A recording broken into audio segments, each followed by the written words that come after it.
Hello दोस्तों, मैं are के शर्मा आप लोगों को स्वागत करता हूं आपका अपना यूट्यूब चैनल सीजेबी क्लासेस इंस्टीट्यूट में।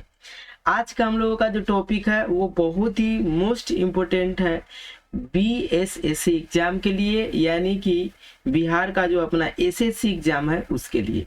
आज हम लोग करने वाले हैं जनरल नॉलेज का सब्जेक्ट टेस्ट 6, यानी कि सामान्य ज्ञान विषय परिचय का पार्ट 6 है, जिसमें हम लोग 20 मोस्ट इम्पोर्टेंट क्वेश्चन करेंगे जो एग्जाम में आने वाले हैं। ठीक है, यानी कि इस तरह का क्वेश्चन आपके एग्जाम में आना ही आना है, तो हम लोग अपने क्वेश्चन का प्रैक्टिस करेंगे। तो चलते हैं हम लोग अपना फर्स्ट नंबर क्वेश्चन की ओर। ठीक है, चलिए हम लोग अपना पहला नंबर क्वेश्चन को सभी लोग ध्यान से देखेंगे।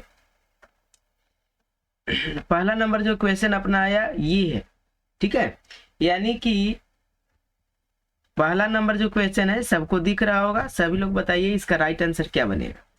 खाली जगह को हड़प नीति के तहत संलग्न किया गया था, ये कौन सा था? ठीक है, किसको हड़प नीति के तहत संलग्न किया गया था आप लोगों को बताना है कमेंट करके। चलिए देखिए, इसमें से जो है सभी को संलग्न किया गया था। ठीक है, यानी कि जो अपना राइट आंसर बनेगा वो उपरोक्त सभी बनेगा, यानी कि सतारा, नागपुर, झांसी, ये तीनों के तीनों जो दिख रहे हैं सभी को क्या किया गया था? हड़प नीति के तहत संलग्न किया गया था। अब हम लोग चलते हैं नेक्स्ट क्वेश्चन के ऊपर। हम लोगों का जो क्वेश्चन है वो है अपना क्वेश्चन नंबर सेकेंड। झांसी की रानी को हराने वाला अंग्रेज जनरल थे, कौन थे? आप लोग फटाफट बताइए। झांसी की रानी को हराने वाले अंग्रेज जनरल थे, कौन थे? ये आप लोगों को बताना है। तो ये थे हयूँ रोज, यानी कि ऑप्शन नंबर जो 3 बनेगा वो बनेगा राइट आंसर। ठीक है, आपको याद करके रखना है कि झांसी की रानी को हराने वाला अंग्रेज जनरल थे वो थे हयूँ रोज। नेक्स्ट क्वेश्चन की ओर हम लोग चलते हैं। क्वेश्चन नंबर अपना थर्ड है, मोस्ट इंपोर्टेंट क्वेश्चन है। भारत छोड़ो आंदोलन प्रारंभ करने के पीछे निम्नलिखित में से कौन सा कारण था? बताइए सभी लोग कि भारत का जो आंदोलन किया गया था, भारत छोड़ो आंदोलन, उसको शुरू करने के पीछे कौन सा रीजन था, कौन सा कारण था? चलिए देखिए, इसका जो राइट आंसर बनने वाला है वो बनने वाला है ए और बी दोनों, यानी कि यहाँ पर जो इसका रीजन था, इसका जो कारण था वो था क्रिप्स मिशन की विफलता और दूसरा भारत पर जर्मनी आक्रमण का भय। ठीक है, पहला क्या था? पहला था क्रिप्स मिशन की विफल हो जाना और दूसरी जो कारण थी वो थी भारत पर जापानी आक्रमण का भय लगा हुआ था। ठीक है, इसलिए भारत छोड़ो आंदोलन को क्या किया गया था? प्रारंभ किया गया था। अब हम लोग नेक्स्ट क्वेश्चन नंबर 4 की ओर चलते हैं। क्वेश्चन नंबर 4 कुछ ऑप्शन आप लोगों को दिख नहीं रहा होगा, तो हम लोग इसको अपने दूसरे स्क्रीन पर लेकर के चलते हैं। क्वेश्चन सभी लोग पढ़िए, क्वेश्चन क्या है? सभी लोग क्वेश्चन को ध्यान से पढ़िए और बताइए कि इसका जो राइट आंसर बनेगा वो क्या बनेगा। चलिए देखिए, अपना जो क्वेश्चन नंबर 4 था वो क्वेश्चन नंबर 4 अब दिख रहा होगा सभी को। निम्नलिखित में से कौन सा सुमेलित नहीं है ये बताना है। अनुच्छेद 30 में जो दिया गया है वो दे दिया गया है, शैक्षिक संस्थागत की स्थापना और प्रशासन के लिए अल्पसंख्यकों का अधिकार। जो बी है, यानी कि अनुच्छेद 15 के तहत धर्म, लिंग, जाति, लिंग या जन्म स्थान के आधार पर भेदभाव का निषेध। अनुच्छेद 17 में उपाधियों का उन्मूलन। अनुच्छेद 21 में जीवन का अधिकार। तो आप लोगों को बताना है कि इसमें से कौन सा गलत है। ठीक है, गलत कौन सा है वो बता देना है। तो यहाँ से जो गलत है वो है अपना अनुच्छेद 17। ठीक है, अनुच्छेद 17 जो है वो गलत है, बाकी सब के सब सही है। यानी कि अपना जो राइट आंसर जो है क्या बनेगा यहाँ पे? अनुच्छेद 17। क्यों? उपाधियों का उन्मूलन। तो इसका ये आंसर न बन करके अनुच्छेद 17 में जो है वो है अस्पृश्यता निषेध से संबंधित बातें। ठीक है, किससे? अनुच्छेद 17 में जो बातें आती है वो बातें आती है अस्पृश्यता निषेध। ठीक है, तो हम लोग ये इतना जो चीज मिला इसको हम लोग याद कर लेंगे, क्योंकि ये आने वाले एग्जाम के मोस्ट इंपोर्टेंट टॉपिक रहेगा। यानी कि अनुच्छेद 30 यानी कि 30 में जो बातें कही गई है वो कही गई है शैक्षिक संस्थागत की स्थापना और प्रशासन के लिए अल्पसंख्यकों का अधिकार। अनुच्छेद 15 भी सही है, यानी कि अनुच्छेद 15 में जो बातें बताई गई है वह है धर्म, लिंग, जाति, लिंग या जन्म के आधार पर भेदभाव का निषेध करना। और अनुच्छेद अपना 21 भी सही है कि अनुच्छेद 21 में जीवन का अधिकार सभी को है। तो ये था अभी तक का सही ऑप्शन, और जो गलत ऑप्शन बनेगा, जो गलत आंसर बनेगा वो बनेगा अनुच्छेद 17। ठीक है, यानी कि उपाधियों का उन्मूलन ये गलत है। इसका जो राइट आंसर है वो है अनुच्छेद 17 में अस्पृश्यता निषेध से संबंधित बात। चलिए ये हो गया। अब हम लोग नेक्स्ट क्वेश्चन करेंगे। अब हम लोग नेक्स्ट क्वेश्चन करने वाले हैं, तो सभी लोग ध्यान दीजिए। इसका जो राइट आंसर बनेगा सभी को मालूम चल गया।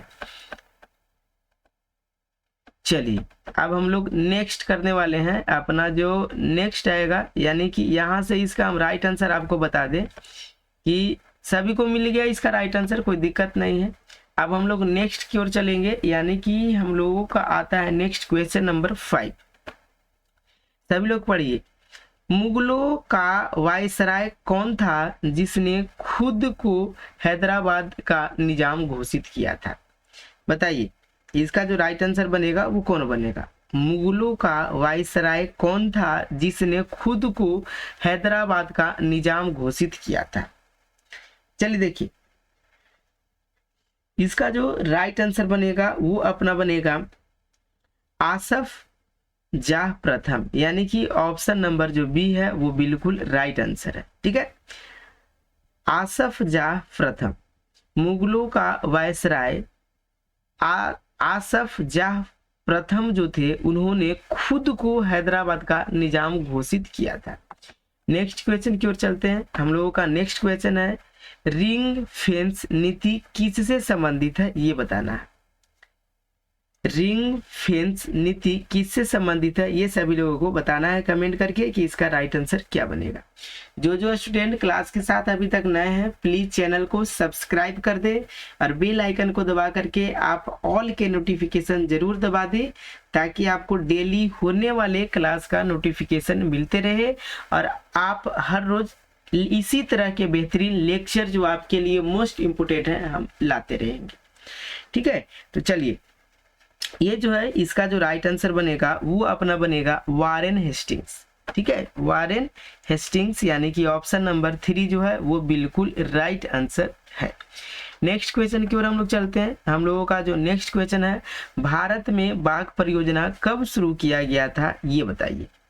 भारत में बाघ का जो परियोजना था वो कब शुरू किया गया था ये बताना है। चलिए देखिए, इसका जो राइट आंसर बनेगा वो बनेगा 1973। ठीक है, यानी कि ऑप्शन नंबर जो बी है वो है बिल्कुल राइट आंसर।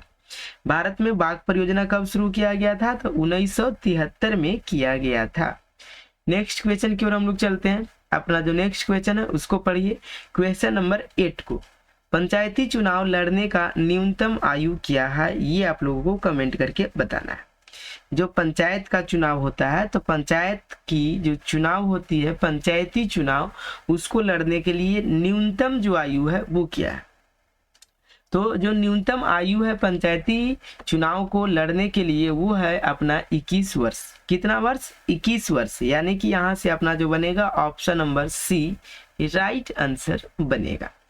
नेक्स्ट क्वेश्चन की ओर हम लोग चलते हैं। नेक्स्ट अपना क्वेश्चन है क्वेश्चन नंबर 9। पंचायत के सदस्य के रूप में चुनाव के लिए न्यूनतम आयु खाली जगह है। न्यूनतम आयु सभी को बताना है कि पंचायत के सदस्य के रूप में चुनाव की न्यूनतम आयु कितनी है। तो ये भी अपना 21 वर्ष है। उसी क्वेश्चन को घुमा करके बोला गया है। क्वेश्चन दोनों सेम थे, 8 नंबर अभी का क्वेश्चन और ये क्वेश्चन 9 नंबर, दोनों का दोनों सेम क्वेश्चन है, लेकिन क्वेश्चन को उसी क्वेश्चन को घुमा दिया गया है। ठीक है, इसमें सदस्य की बात कर दी गई है, उसमें डायरेक्ट चुनाव की बात कर दी गई है। ठीक है, तो क्वेश्चन दोनों सेम ही है, यानी कि दोनों का जो आंसर बनेगा वो बनेगा 21 वर्ष। ठीक, ठीक है, इसी तरह से एग्जाम में क्वेश्चन घुमा घुमा कर आपको मिलते हैं। चलिए देखिए, पंचायत के सदस्य के रूप में चुनाव की न्यूनतम आयु कितनी है? 21 वर्ष, सभी को मालूम चल गया। नेक्स्ट क्वेश्चन, क्वेश्चन नंबर 10 है, निम्नलिखित में से कौन उपभोक्ता मूल्य सूचकांक जारी करता है? इसका राइट आंसर बताना है। सभी लोग बताइए कि निम्नलिखित में से कौन उपभोक्ता मूल्य सूचकांक जारी करता है? तो ये जो है केंद्रीय सांख्यिकी कार्यालय, केंद्रीय सांख्यिकी कार्यालय, यानी कि ऑप्शन नंबर जो डी था वो है बिल्कुल राइट आंसर। ठीक है, यानी कि केंद्रीय सांख्यिकी कार्यालय जो है वो उपभोक्ता मूल्य सूचकांक जारी करता है। नेक्स्ट क्वेश्चन की ओर चलते हैं। क्वेश्चन नंबर अपना 21 है, जो कि कटा कटा सा दिख रहा होगा। तो हम लोग क्वेश्चन नंबर 21 को करने वाले हैं बेहतरीन तरीके से। चलिए देखिए, अभी हम लोग कहाँ किए थे? क्वेश्चन नंबर 4 किए थे। तो इसके बाद हम लोग करते हैं क्वेश्चन नंबर 11, जो बेहतरीन ढंग से है। पढ़िए, क्वेश्चन नंबर 11 है, निम्नलिखित में से कौन सी राज्य सरकार सिंगल एंट्री मल्टीपल एग्जिट के विचार पर एजुकेशन टाउनशिप बनाने की योजना बना रही है? चलिए बताइए सभी लोग कि इसका जो राइट आंसर बनेगा वो क्या बनेगा। सभी लोगों को बताना है कि इसका जो राइट आंसर बनेगा वो क्या बनेगा। सभी लोग बताइए, फटाफट कमेंट कीजिए और बताइए कि इसका जो राइट आंसर बनेगा वो क्या बनेगा। यानी कि निम्नलिखित में से कौन सी राज्य सरकार सिंगल एंट्री मल्टीपल एग्जिट के विचार पर एक एजुकेशन टाउनशिप बनाने की योजना बना रही है, ये सभी को बताना है। तो ये अपना है उत्तर प्रदेश। हाँ, कौन सा? इसका जो राइट आंसर है ऑप्शन नंबर जो सी है वो इसका बिल्कुल राइट आंसर है, यानी कि उत्तर प्रदेश इसका राइट आंसर है। ठीक है, चलिए नेक्स्ट क्वेश्चन की ओर चलते हैं। तो हम लोग अपना करेंगे next question, question number next, यानी कि इसका जो राइट आंसर बनेगा कौन सा बनेगा? उत्तर प्रदेश। नेक्स्ट क्वेश्चन की ओर चलते हैं। क्वेश्चन नंबर 12, निम्नलिखित में से कौन सी पुस्तक स्वामी दयानंद सरस्वती ने लिखी थी? ये बताना है। बहुत ही आसान क्वेश्चन है। निम्नलिखित में से कौन सी पुस्तक स्वामी दयानंद सरस्वती ने लिखी थी? तो ये था सत्यार्थ प्रकाश। कौन सी पुस्तक थी?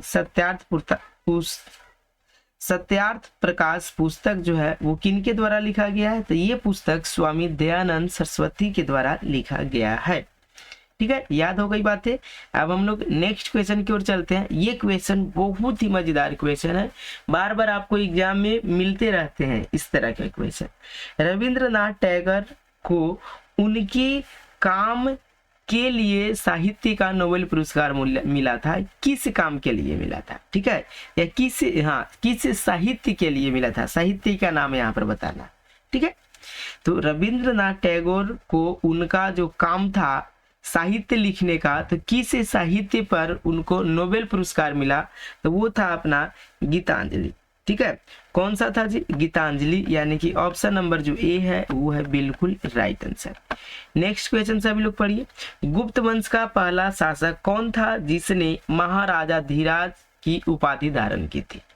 गुप्त वंश का वो कौन सा पहला शासक था जिसने महाराजा धीराज की उपाधि धारण की थी? ये बताना है सभी को। चलिए, तो चंद्रगुप्त प्रथम जो थे उन्होंने महाराजा धीराज की उपाधि धारण कर ली थी। ठीक है, कौन से? तो वो थे चंद्रगुप्त प्रथम। बात समझ में आ गई ना? चंद्रगुप्त प्रथम जो थे गुप्त वंश के पहला शासक थे जो महाराजा धीराज की उपाधि धारण किए थे, वो थे चंद्रगुप्त प्रथम। ठीक है, नेक्स्ट क्वेश्चन की ओर चलते हैं। तो नेक्स्ट क्वेश्चन हम लोग करते हैं क्वेश्चन नंबर 15। जो स्टूडेंट क्लास के साथ नए हैं प्लीज चैनल को सब्सक्राइब कर ले और आप लोग बेल आइकन को जरूर से जरूर दबा दें, ताकि इस तरह के मोस्ट इम्पोर्टेंट क्वेश्चन आपको मिलते रहें। तो हम लोग अपने चलते हैं क्वेश्चन नंबर 15 की ओर। निम्नलिखित में से कौन सी नदी सिक्किम में निकलती है और पश्चिम बंगाल से होकर बहती है और फिर बांग्लादेश में प्रवेश करती है? ये बता दीजिए, इसका राइट आंसर कौन सा बनेगा।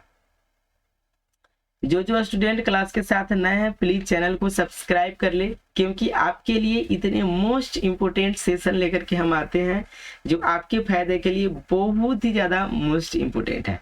तो आप लोग चैनल को सब्सक्राइब कर ले, अपने स्टडी जितने भी ग्रुप है सारे स्टडी ग्रुप में इस वीडियो को शेयर कर दे सभी दोस्तों के पास, फिर फेसबुक ग्रुप में, व्हाट्सएप ग्रुप में, ताकि सभी लोगों के पास ये मोस्ट इम्पोर्टेंट वीडियो जो है BSSC एग्जाम के लिए सभी लोगों के पास पहुंच जाए। चलिए, ये क्वेश्चन बहुत ही आसान था। 15 नंबर, निम्नलिखित में से कौन सी नदी सिक्किम में निकलती है, पश्चिम बंगाल से होकर बहती है और फिर बांग्लादेश में प्रवेश करती है? तो वो है अपना तीस्ता नदी। ठीक है, कौन सा नदी है? तीस्ता नदी, यानी कि अपना ऑप्शन नंबर जो ए है वो है बिल्कुल राइट आंसर। ठीक है, अब हम लोग नेक्स्ट करेंगे। यहाँ से जो इसका राइट आंसर बनेगा वो बनेगा तीस्ता नदी, यानी कि option number A. Next question की ओर चलते हैं। क्वेश्चन नंबर 16 है, भारत का राष्ट्रीय गीत बंकिम चंद्र चटर्जी के उपन्यास का एक हिस्सा था, तो वो कौन सा उपन्यास था? उपन्यास का नाम बताना है।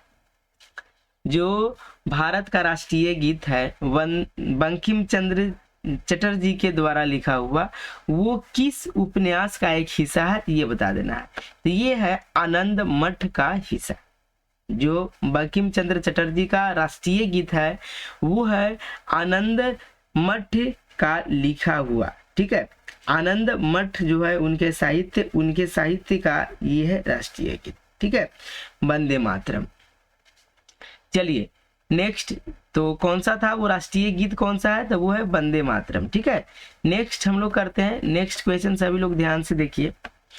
क्वेश्चन नंबर 17 जो है, क्रांतिकारी समाजवादी पार्टी की स्थापना कब हुई थी? आप लोगों को समय बताना है। क्रांतिकारी समाजवादी पार्टी की स्थापना किस वर्ष में हुई थी, ये सभी लोगों को कमेंट करके बताना है।